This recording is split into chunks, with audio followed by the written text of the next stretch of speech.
Саламатсыздарбы? Бекмамат Осмонов атындагы Жалал Абад мамлекеттик университети, Жалал Абад колледжи.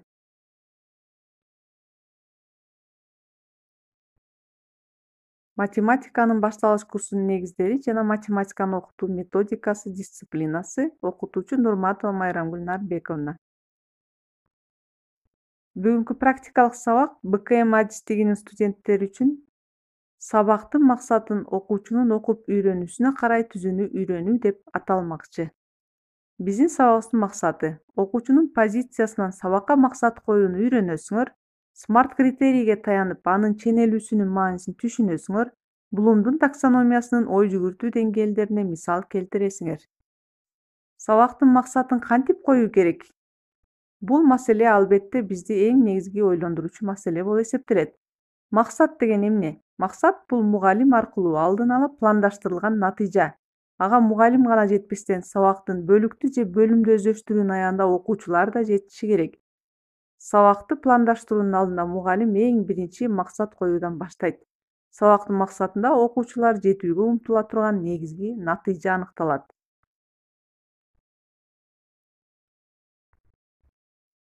Төмөндө адаттагы окутууда жана инсанга багытталган шартта баалоодогу максат коюу процессин карап көрөлү. Башкача айтканда, буга чейин салтка айланган окутуудагы мугалимдердин кандай максат койгонуна көңүл буралы. Буга чейин алар план конспектилеринде жазып, анан сабакта теманы гана айтып, максатты айткандан алыс болушкан. Башкача айтканда айтылган эмес да. Тема теңдемелер. 4-класстын темасын карасак, билим берүүчүлүк максат теңдемелер жөнүндө түшүнүк берүү, өнүктүрүүчүлүк максат эсептөө амалдарын туура аткарууга үйрөтүү. Ушул сыяктуу эле максаттар коюлуп келген. Ал эми бүгүнкү күндө инсанга багытталган парадигмага ылайык сабактын максатын коюуда мугалим аны окуучунун позициясынан коюшу керек. Анткени максатта күтүлүүчү натыйжа камтылган деген негизги талап бар. Демек, ошол эле темага көңүл бурсак, окуучулар сабактын аягында теңдеменин тамыры эмне экенин билишет. Окуучулар компоненттерин өз ара байланышып пайдаланып, теңдемелердин тамырларын табышат. Окуучулар топтуу иштей алышат жана классташтарынын пикирлерин уга алышат.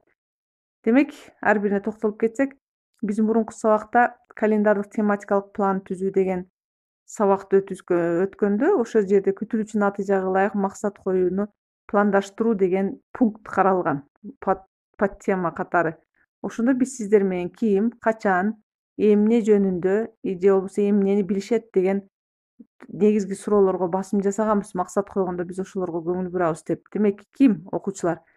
Качан? Сабактын аягында. Эмнени? Теңдеме. Эмне кылышат? Теңдеменин тамыры экенин билишет. Теңдеменин тамыры.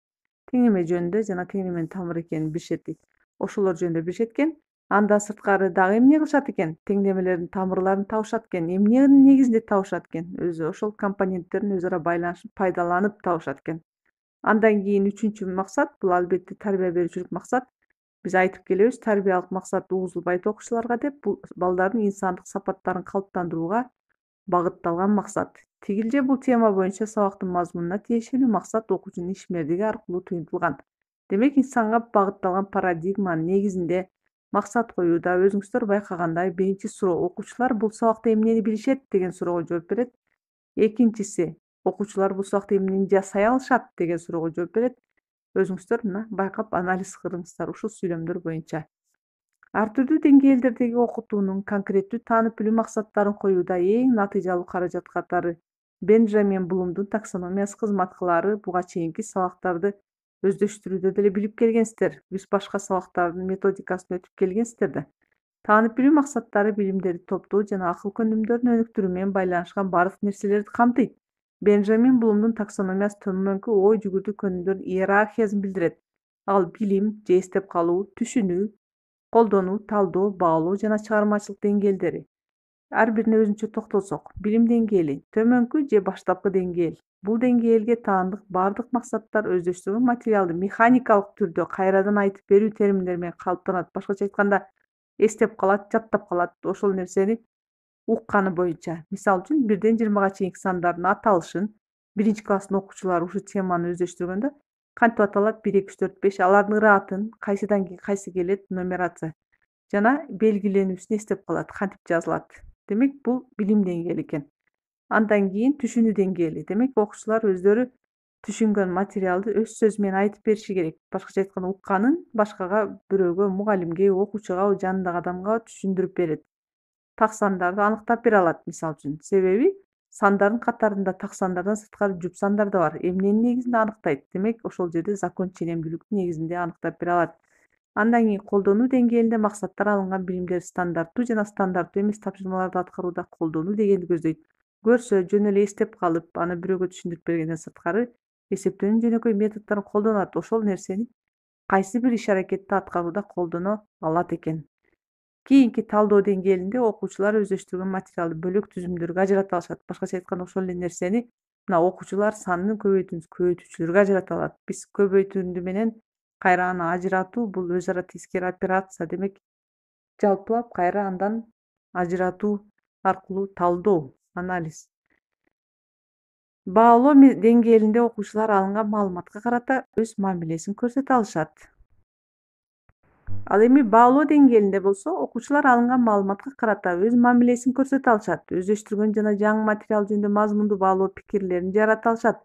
Мындай ишмердик талдоого, адекваттуу далилдерге жана так критерийлерге негизделет. Мисалы үчүн, тандалган чыгарылыштын методунун натыйжалуулугун аргументтүү түшүндүрө алат. Башкача айтканда, ошол чыгарып аткан теңдемени чыгаруунун мисалы эки жолу бар. Тандоо жана компоненттердин өз ара байланышы. Ошо экөөнүн негизинде чыгарып туруп, көрсө, натыйжалуу метод бул экен, анткени деп туруп аргументтүү түрдө негиздеп бере алуу деңгээли. Кийинки чыгармачылык деңгээлинде окуучулар өз чыгармачылык жөндөмдөрүн колдонуп, изилденген материалды жаңы формада бере алышат. Мисалы, эсептөөнүн жөнөкөй методдорун колдонууга өз алдынча маселе түзө алышат. Алар ушул эсептөөнүн жөнөкөй методдоруна көрсөм, мындай маселени түзсөм ылайыктуу болот экен деген бул эң жогорку деңгээлдеги чыгармачылык деңгээлинде окуучулардын ой жүгүртүүсү болуп эсептелет.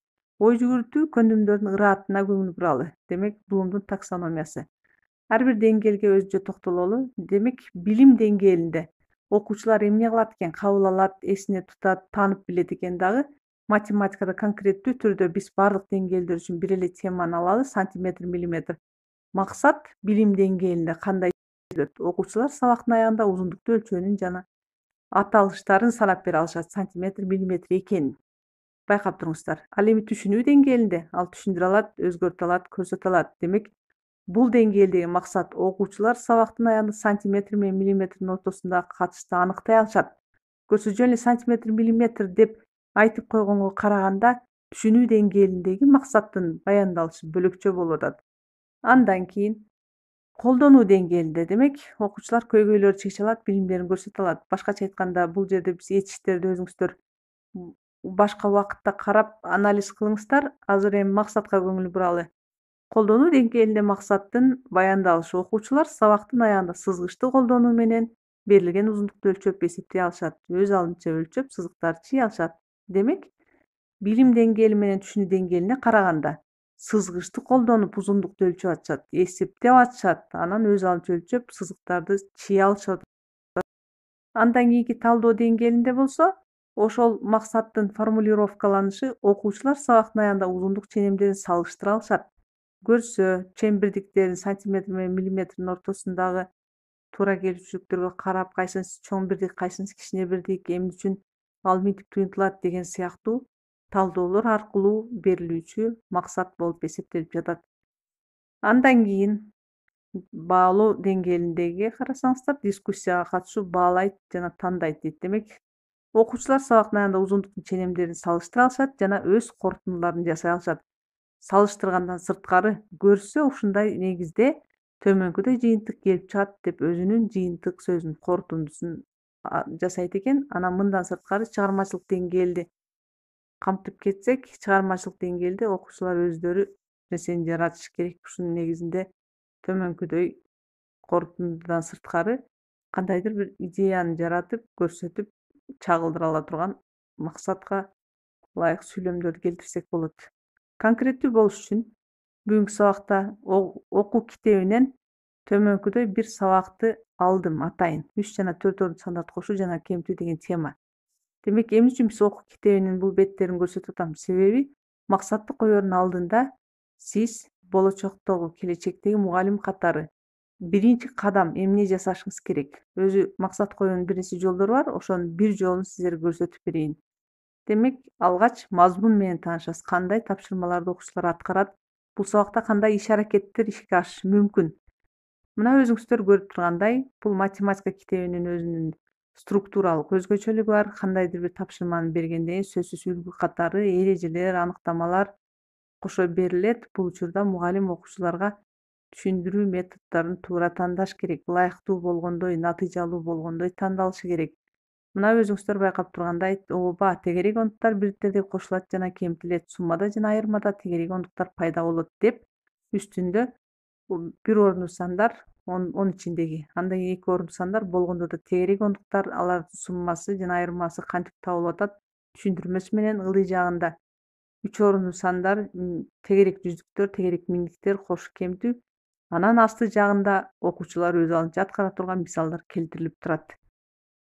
Андан кийин ага да эреже келтирип турат. Демек, тегерек жүздөр жана миңдиктер бирдиктердеги кошулат жана кемитилет деген эреже турат. Демек, ушул сабакта окуучулар эмнени билишет экен, ушул эрежелерди билишет экен, эстеп туруңуздар, максат койгондо ошону эске алабыз.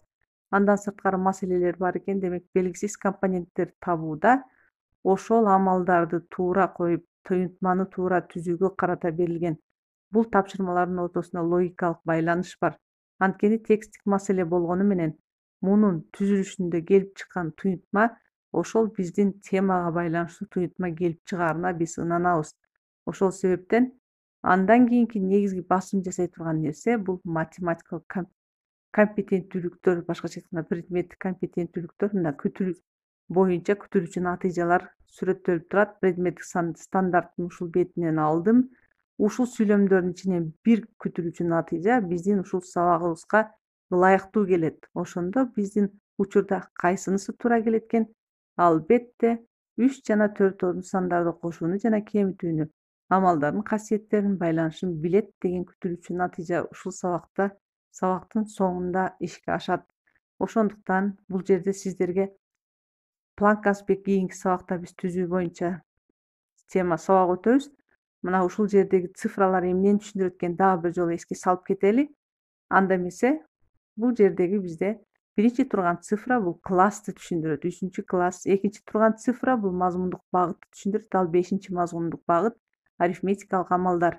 Ал эми 3-чү турган бир цифрасы бул предметтик компетенттүүлүктүн номери.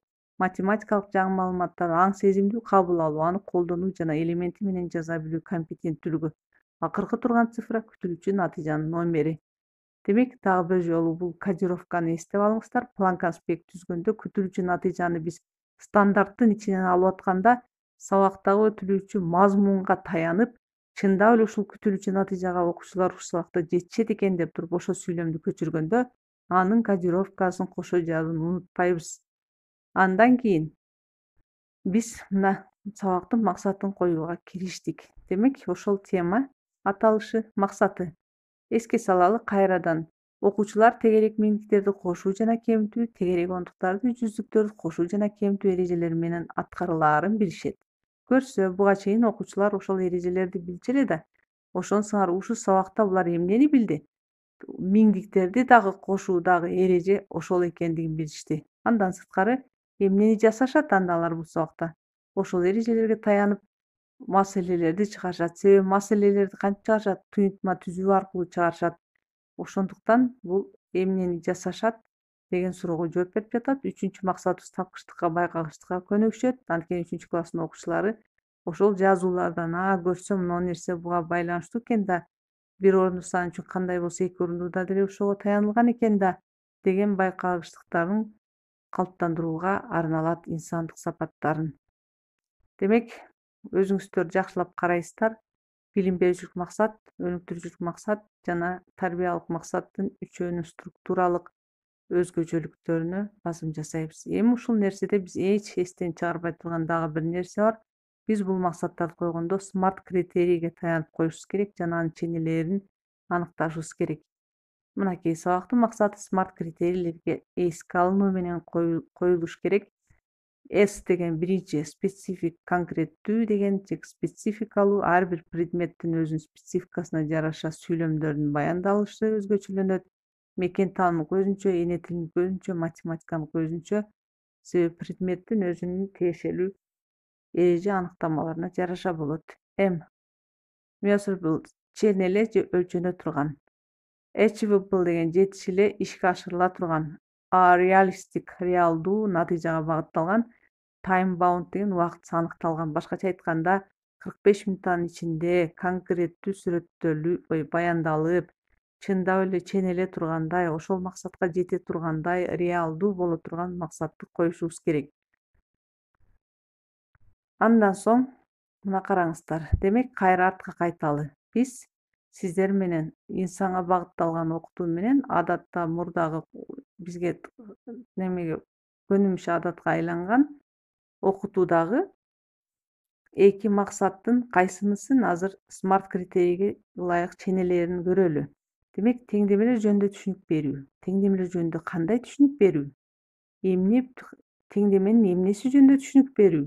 Бул конкреттүү эмес. Түшүнүк бере берсе боло берет, бирок конкреттүү да эмес, өлчөнө турган да эмес, ченөөгө да ылайык эмес, 45 мүнөттө да ишке ашырыла турганын кайсы жерден көрөбүз, көрө албайбыз.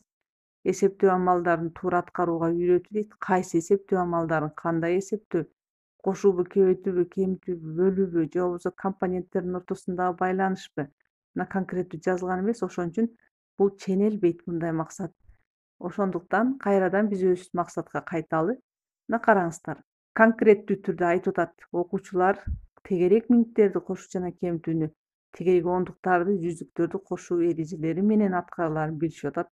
Эмнелерди? Демек эрежеге таянып маселелер чыгарышып атат. Бул да конкреттүү.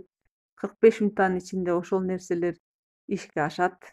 Анан өлчөнө тургандай, чен эле турганда анан реалдуу, чын эле окуу китебиндеги тапшырмалар ушул сүйлөмдөргө ылайык келет. Ошондуктан биз ушул максатты смарт критерийге ылайык ушинтип түзүүгө үйрөнөбүз.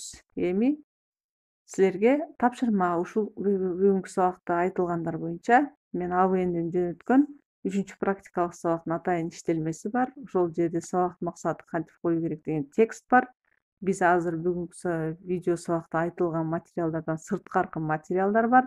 Аларды окуп, анан ББКБ стратегиясы боюнча таблицаны толтурасыңар. Өз алдыңарча Келбир тиркемесине тиркелген 1-класстан 4-класска чейинки окуу китептеринин шилтемелери бар. Ошолор боюнча окуу китептеринен каалаган бир сабакты алып, ошого максат коюп жөнөтөсүңөр. Болгондо да смарт критерийдин негизинде ченөөгө ылайыкпы, конкреттүүбү, чындап эле ишке аша турганда реалдуубу, ошону эске алып, аткарып жөнөтөсүңөр. Рахмат, көңүл бурганыңарга саламатта калгыла.